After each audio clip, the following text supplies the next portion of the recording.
Hey guys, I want to talk a little bit about our fuel storage here on the homestead. So these are not huge tanks, but I picked them up secondhand on Marketplace.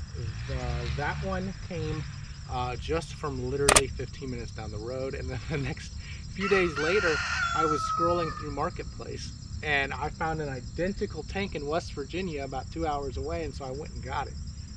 Interesting story picking that up. The guy didn't know it was completely full of fuel.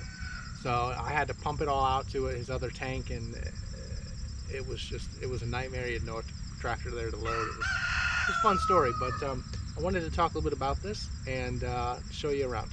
These are, and don't mind my weeds. I've sprayed these. I'm not always out here to this corner of the property. So here is my gasoline tank. They use I think they're old gas boy pumps. Here's my gasoline. I have a double filter on the gasoline with a water block, just because gasoline is a lot more unstable, I guess you could call it. So when I have this filled, I put stabilizer in it that I buy in bulk, and then they fill it with non-ethanol, regular 87 octane gasoline. I've used this gasoline for up to 1 year. It's about to be refilled, and we've had this for a year. So gasoline I don't go through as fast. We use gasoline for the side-by-side.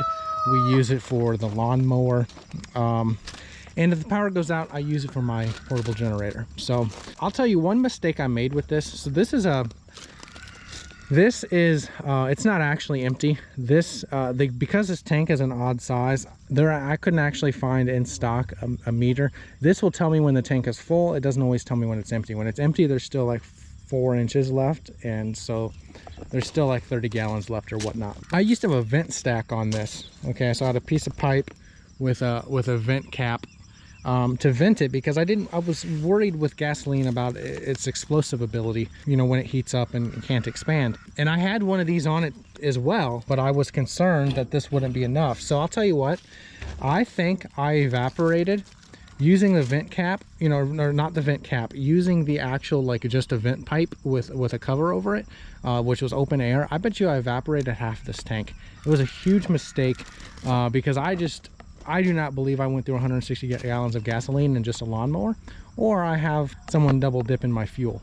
But I took that pipe off of there because I was worried about that, and moved and just relied on this vented cap, and I haven't been losing fuel like I was. So I believe I was evaporating a lot of fuel. That was a big mistake that probably cost me $200. But I just got these labels from Amazon just for fun, really. And I painted this tank. We might throw some pictures in of what these tanks used to look like. I feel like I did a pretty good job prepping them. They were pretty nasty, but I painted this. This is Rust-Oleum paint, just Rust-Oleum spray paint. I can't remember what the color was. That was whatever red. It was, I used a semi-metallic or semi-gloss, and that was, I think, their hunter green, I think is what the color was. So it's pretty cool. And, you know, so basically what you do is you just, you know, put that in your fuel tank, and you spin this. I made this handle. This one did not come with a handle. I fabricated this handle. Check this out. So this is where you spin for the pump. I didn't have any handle. Okay, so I went and I was going to use a steel spacer. Okay, but there's none long enough, so I used I cut some steel rod wherever it was, some hollow steel rod, or steel tubing, I guess you'd call it. And this is going to go on here. It just barely fits. You got to tap it a little bit. I got to drill it, and then so it'll go up to about right here.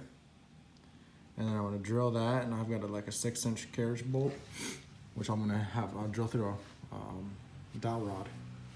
But I thought the weld turned out pretty decent. It's really hard to weld really thin metal to thicker metal. I really struggle with that. But with a piece of pipe, flat stock, and then dowel rod that I poorly screwed a bolt to, but it works, you know, it really works. So this one's my diesel tank, same exact tank. Each tank holds about 165 gallons. That's lasted us a pretty good time. This one just got refilled, the first time refilling it in 12 months. Well, like I said, I don't go through a crazy amount of fuel. This one has a little bit different style handle. I want to put a cap on this, but I just haven't, just to keep it from getting water in it. But this one has a little bit different style handle here. Okay, they're all open, there's no button or anything. And then you just spin this. And the reason this looks dirty, it's dyed diesel. I think I paid about $250. I paid $200 for the one I got locally. I got one just 10 miles down the road for $200. A couple days later, I was scrolling through Marketplace and I found this one in West Virginia, about 2.5 hours away. It's $300. Guy wouldn't budge, but if you follow the channel, I'm a little anal retentive, and if I want 2 tanks, I want 2 matching tanks. So so we did that. We painted that one green, painted that one red. But you know, and I had to redo the hose. The hose I think was $60 at Tractor Supply on both units. The filter assemblies were not that expensive. I would say that one of them I took to a welding shop. The gasoline tank I took to the welding shop, and I had that bung. That bung I said I had the pipe on. I had that bung welded into that tank. And so that tank right there, I probably finished, painted everything. I probably got $485 in. This tank I have less into. I probably have $350 or $400 into that one. In terms of cost versus pump price, this is really a convenience thing. So with the diesel, without paying the tax on it, by the time you deliver the fuel, I'm paying pretty much exactly what's at the pump. But it's a convenience of not having to move around. On the gasoline, I'm paying about 20 cents more than at the pump by the time it's the non-ethanol. But of course, I'm comparing that to buying ethanol gasoline at the gas station too. So it's basically 20 cents more a gallon than the non-ethanol at the pump, but I'm getting it delivered, I'm getting non-ethanol and the same 87 octane. So it's really a convenience thing. It's not a huge cost savings. It's convenience and having fuel on hand for your machines. This is how we fuel up of course I have pretty much no equipment over here right now. It's all out on job sites. Gooseneck trailer is gone. Pickup truck is getting ready to leave. Excavator's gone. Skid loader's over by the dirt pile. That's Mr. Lucky right there. So this is our fuel storage. This is how we fuel up our machines. I do have a grounding strap on this for static discharge that I hook on when I do gasoline. Static discharge option right there, but this is our fuel storage. So that is our video on our fuel storage around the homestead.